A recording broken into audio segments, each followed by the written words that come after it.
ہم جب طالبان کی حکومت ہے ہمارے پڑوس میں، آئے دن ہم دیکھتے ہیں وہی مذہبی ریاست اور جدید جو ماڈرن اسٹیٹ اسٹرکچر ہے اس کے درمیان کشمکش کی صورتیں سامنے آتی رہتی ہیں۔ طالبان نے ظاہری بات ہے خواتین کی تعلیم کے حوالے سے، پردے کے حوالے سے کچھ اقدامات ماضی میں بھی کیے، کچھ ابھی بھی کر رہے ہیں۔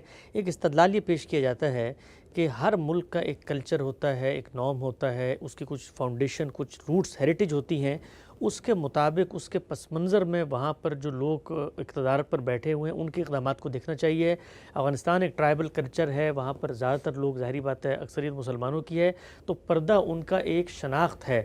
اگر اس کلچرل ہیریٹیج شناخت کو وہ برقرار رکھوانا چاہتے ہیں تو اس پر گاندھی صاحب کو کیا اعتراض ہے؟ یہی معاملہ تو فرانس میں بھی ہم دیکھتے ہیں، ان کے یہاں حجاب ان کے کلچر کے خلاف ہے تو وہ اس کو روکنا چاہتے ہیں، یہاں حجاب کلچر کے مطابق ہے تو یہ نافذ کرنا چاہتے ہیں۔ میں اس پر بھی تنقید کرتا ہوں، اس پر بھی تنقید کرتا ہوں۔ میرے نزدیک تو بنیادی اصول یہ ہے کہ کوئی کلچر کی چیز ہے، مذہب کی چیز ہے، کوئی ثقافت کا معاملہ ہے، کوئی بھی چیز ہے، وہ اگر شخصی معاملات سے متعلق ہے تو اس میں کسی ریاست کو مداخلت کا حق نہیں ہے۔ چنانچہ فرانس میں اگر خواتین کا لباس طے کیا جائے گا تو میں اس پر بھی اسی طرح تنقید کروں گا۔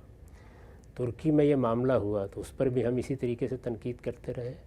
شخصی معاملات میں کسی حکومت کو، وہ امریکہ کی حکومت ہے، وہ برطانیہ کی حکومت ہے، کوئی قانون سازی کرنے کا حق نہیں ہے۔ شخصی معاملات میں ترغیب ہوتی ہے، تلقین ہوتی ہے، عرف ہوتا ہے، اس کی طرف توجہ دلائی جا سکتی ہے، اس کے لیے آپ لوگوں کا ذہن بنا سکتے ہیں، اس کو آپ تعلیم کا حصہ بنا سکتے ہیں، لیکن یہ کہ اس کو قانون کی قوت سے نافذ کیا جائے، یہ کسی درجے میں بھی گوارا نہیں کیا جا سکتا۔ ریاست قانون سازی صرف ان معاملات میں کر سکتی ہے، یا قانون کی طاقت صرف ان معاملات میں استعمال کر سکتی ہے جو ریاست کے دائرے کے ہیں، اور وہ دو ہی چیزیں ہیں۔ اس میں یا تو کسی کی حق تلفی کو روکا جائے گا یا جان مال آبرو کے خلاف زیادتی کو روکا جائے گا۔ ریاست اسی لیے وجود میں آتی ہے۔ تو میری یہ تنقید تو پوری دنیا میں جب بھی کوئی حکومت یہ کام کرے گی اس پر ہوگی۔